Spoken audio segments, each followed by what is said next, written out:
Pembacaan Alkitab diambil dari Injil Yohanes pasal 15 ayat 1 sampai 8. Yohanes 15 ayat 1 sampai 8. Akulah pokok anggur yang benar dan Bapakulah pengusahanya. Setiap ranting padaku yang tidak berbuah dipotongnya, dan setiap ranting yang berbuah dibersihkannya supaya ia lebih banyak berbuah. Kamu memang sudah bersih karena firman yang telah kukatakan kepadamu. Tinggallah di dalam aku dan aku di dalam kamu. Sama seperti ranting tidak dapat berbuah dari dirinya sendiri kalau ia tidak tinggal pada pokok anggur. Demikian juga kamu tidak berbuah jikalau kamu tidak tinggal di dalam aku. Akulah pokok anggur dan kamulah ranting-rantingnya. Barang siapa tinggal di dalam aku dan aku di dalam dia, ia berbuah banyak. Sebab di luar aku, kamu tidak dapat berbuat apa-apa. Barang siapa tidak tinggal di dalam aku, ia dibuang keluar. Seperti ranting dan menjadi kering, kemudian dikumpulkan orang dan dicampakkan ke dalam api lalu dibakar. Jikalau kamu tinggal di dalam aku dan firmanku tinggal di dalam kamu, mintalah apa saja yang kamu kehendaki dan kamu akan menerimanya. Dalam hal inilah Bapakku dipermuliakan, yaitu jika kamu berbuah banyak, dan dengan demikian kamu adalah murid-muridku. Demikianlah Injil Yesus Kristus. Yang berbahagia ialah mereka yang mendengarkan firman Allah dan yang memeliharanya. Haleluya. Ya, shalom Bapak Ibu Saudara yang dikasihi Tuhan. Ya, saya nggak tahu apa yang Bapak Ibu rasakan gitu ya, tapi saya pribadi deg-degan menantikan hari ini. Ya, setelah sekian lama 1 tahun lebih saya khotbah di depan kamera, sekarang saya khotbah di depan orang lagi gitu ya. Rasanya deg-degan. Ya, mungkin kita tetap harus bersabar ya, karena Bapak Ibu ada beberapa yang masih belum bisa beribadah bersama-sama dengan kita, dan kita pun harus bersabar untuk bergantian dengan yang lain supaya semua mendapat kesempatan yang sama sampai saatnya nanti kita bisa beribadah secara lebih leluasa. Nah, saya mau mengawali khotbah saya hari ini dengan sebuah pengakuan dosa. Tema kita yang menurut bahan masa Pentakosta dari LPPS, tema kita hari ini adalah bersama Yesus, berbuah kemenangan dan keberanian bersaksi. Sebuah tema yang cukup panjang, tapi tema ini lahir dari perenungan dari 4 bacaan, ya 4 bacaan leksionari. Bacaan pertama harusnya dari Kisah Para Rasul, itu ceritanya tentang Filipus yang ketemu sida-sida dari Ethiopia, terus Mazmur, bacaan kedua dan bacaan Injil. Maka lahirlah tema ini. Nah, tapi karena kita saat ini hanya memakai salah satu, yaitu bacaan Injil, maka saya akan memfokuskan perenungan kita hanya pada bacaan Injil. Dan nanti jadi seperti apa, mari kita renungkan bersama-sama. Bapak Ibu, beberapa waktu yang lalu negara kita berduka. Karena apa? Ya, ada kapal selam KRI Nanggala ya 402 yang tenggelam ya. Sebelum kita mendapatkan kepastian bahwa kapal selam ini tenggelam gitu ya, informasi yang kita dapatkan bahwa KRI Nanggala ini hilang kontak ya. Diawali dengan hilang kontak setelah kapal ini meminta izin untuk lakukan sesuatu ya, saya lupa persisnya. Setelah itu hilang kontak. Belum ada informasi lebih lanjut, belum ada tentang kepastian kabarnya, tapi informasi awal itu hilang kontak.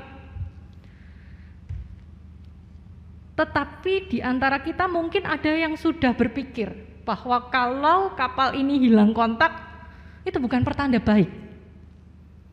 Ya. Kita pasti secara otomatis mikir, ya, kalau hilang kontak berarti ini bukan pertanda baik. Dan seperti yang kita semua tahu, ending akhir dari berita ini Sungguh menyedihkan ya. Meskipun kita sudah kebayang hilang kontak itu ujungnya tuh nggak enak. Tapi ketika kepada kita dibuka sebuah kenyataan ya, fakta bahwa kapal ini sungguh-sungguh tenggelam, ikut nyesek ya. Nah, hilang kontak kalau mau kita cermati bukan hanya dialami oleh KRI Nanggala 402. Hampir sebagian besar peristiwa naas gitu ya, diawali oleh hilang kontak. Kalau Bapak Ibu ingat ketika pesawat Sriwijaya Air gitu ya yang terbaru hilang kontak, kita juga mendapati realita yang menyedihkan, bukan? Jadi fase hilang kontak menjadi awal dari sebuah peristiwa yang paling ditakuti, ya, yang membuat banyak orang kemudian akhirnya was-was, apalagi keluarga yang dari awak gitu ya. Hilang kontak, sesuatu yang sederhana tetapi itu bisa membawa kepada kita kabar yang lebih menakutkan. Nah, saudara, kalau mau kita cermati, setiap kita, kehidupan kerohanian kita pun tidak ada ubahnya seperti pesawat, kapal gitu ya, yang perlu berada di dalam radar yang benar. Ada kalanya kita merasa hilang kontak. Kapan itu? Misalnya, kita tidak bisa ibadah di gereja sekian waktu lamanya. Berapa banyak di antara kita yang merasa hilang kontak secara kerohanian? Kok saya sudah mencoba ibadah sendiri di rumah, sudah menata ruangan dengan sangat mendukung begitu ya, tapi feel-nya nggak pernah dapet. Dari yang awal-awal masih rajin ya, masih membagikan, nih loh kami baru ibadah di rumah, hilang. Saya nggak terlalu tahu berapa di antara kita yang masih secara rutin, apalagi kalau yang sendirian, itu lebih, tantangannya lebih berat gitu ya. Kalau rame-rame masih lumayan, sekeluarga gitu masih lumayan. Kalau yang sendiri-sendiri nih, di skip nyanyian, doa pengakuan dosa nggak usah, lompat khotbah, amin, rampung. Ya, yang ketawa tuh biasanya melakukan ya, tapi nggak apa-apa, itu kita akeh koncone. Ya, kehidupan kerohanian kita rasanya hambar. Wong biasane nek kebaktian yodong ramudeng kok, misalnya ya, yang onsite. Apalagi kalau harus sendirian dan yang ditonton layar, entah itu layar HP atau layar televisi. Kita tanpa kita sadari pelan-pelan kehilangan kontak dengan Tuhan. Dampaknya apa? Banyak. Di masa pandemi ini kegiatan gereja nyaris tidak ada. Tapi anehnya yang bikin kasus oke. Ya, yang bermasalah, yang harus didampingi secara pastoral lumayan, grafiknya itu lebih tinggi berkali lipat dibanding masa biasa. Artinya apa? Ternyata persekutuan dengan Tuhan memegang peran yang penting di dalam kehidupan kita, yang selama ini mungkin kita nggak sadar ya. Kita selama ini mungkin merasa kebaktian ya biasa, datang ke gereja, ketemu saudara seiman, dengerin khotbah, pulang, kelihatannya biasa. Tetapi ketika itu hilang dari kehidupan kita, kerasa dampaknya. Kita hilang kontak, yang membuat kita lebih rentan ketika kita diperhadapkan pada masalah. Membuat kita lebih lemah ketika kita menghadapi godaan. Sehingga banyak di antara kita yang jatuh di masa-masa itu. Ya, kita menemukan satu kebenaran bahwa relasi dengan Tuhan itu punya dampak yang besar. Itu keutamaan di dalam kehidupan orang percaya. Ya. Nah, itulah yang digambarkan oleh Yesus melalui perumpamaan di dalam Injil Yohanes ini. Yesus menggambarkan dirinya sebagai pokok anggur yang benar dan kita rantingnya. Ini mau menunjukkan bahwa ranting tidak bisa hidup kalau dia terlepas dari pokok anggur, kan gitu ya. Kita hidup secara fisik, kita masih bernafas, kita bergerak, kita beraktivitas, tetapi ketika kita terlepas dari Tuhan, kita tidak benar-benar hidup. Kita kayak mayat hidup aja, yang bisa bergerak, bisa beraktivitas, tapi ada kekosongan yang tidak bisa diisi oleh apapun. Ya, kayak gambaran lagu sekolah minggu, hidup tanpa Yesus seperti donat kosong tengahnya. Secara tampilan luar kita baik-baik saja, tetapi di dalam ada yang hilang. Nah, saudara, apa yang bisa kita pelajari dari perumpamaan ini?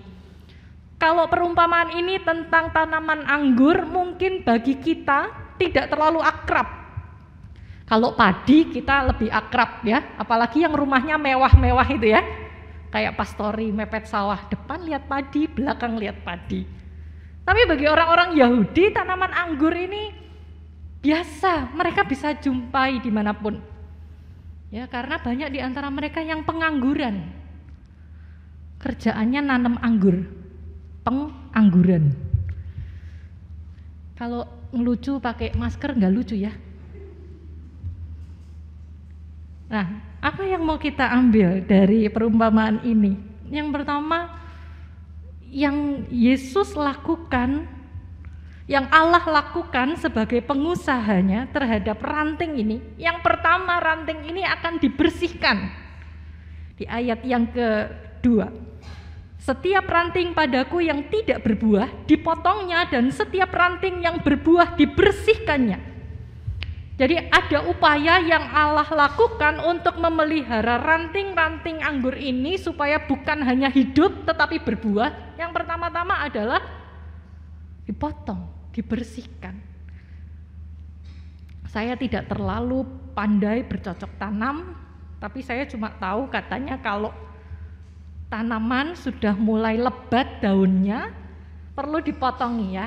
Dipangkas di beberapa bagian supaya nutrisi itu tidak terbuang percuma. Jadi nutrisi itu bisa diserap secara maksimal oleh dahan ranting yang akan menghasilkan buah. Jadi pemotongan-pemotongan itu dilakukan bukan tanpa dasar, ya, sembarangan potong sini potong sana. Tetapi pemotongan itu dilakukan dengan sebuah tujuan, supaya dia lebih banyak berbuah, supaya energinya tidak terbuang percuma untuk sesuatu yang tidak berguna. Ya. Nah, ada kalanya pembersihan yang demikian juga kita rasakan di dalam kehidupan kita sebagai ranting-ranting anggur dari Tuhan. Ketika Tuhan membersihkan kita, memisahkan kita dari banyak hal dalam kehidupan kita, bisa jadi sebenarnya Tuhan ingin kita menyadari bahwa kamu bisa lebih banyak berbuah. Ada banyak hal yang mungkin membebani kita, kesenangan pribadi, hobi, ego. Ketika Allah memproses kita dan memotong itu semua, sebenarnya Allah sedang menginginkan kita untuk fokus pada apa yang utama. Fokus pada apa yang terpenting. Dia sedang membersihkan kita sehingga kita bisa lebih banyak berbuah. Dan yang kedua, sebagai ranting mau tidak mau, dia harus tinggal di dalam pokok anggur. Tanaman anggur ini enggak seperti tanaman mangga ya. Kalau tanaman mangga tuh cetol, pokoknya terus carangnya banyak. Tapi kalau tanaman anggur saling kelit satu sama lain, saling menyatu. Nggak lagi bisa dibedakan mana ranting 1, ranting 2, ranting 3, nggak bisa. Mereka menyatu menjadi sebuah tanaman yang berbuah dan dinikmati. Nah, itu yang perlu kita kejar, yaitu hidup di dalam Tuhan, sehingga orang tidak lagi bisa membedakan mana yang pribadiku dan mana yang pribadi Allah. Karena kita sepenuhnya melakukan firman Tuhan. Bagaimana firman Tuhan itu menguasai diri kita, sehingga nggak ada yang lain. Tidak ada tempat bagi dosa, tidak ada tempat bagi ego pribadi, tetapi hanya ada Tuhan dan firman-Nya yang menguasai diri dan kehidupan kita. Kalau saat ini kita masih merasa hambar, hampa, kosong di dalam kehidupan kerohanian kita, mungkin kita belum sungguh-sungguh mengalami bagaimana kita tinggal di dalam Tuhan.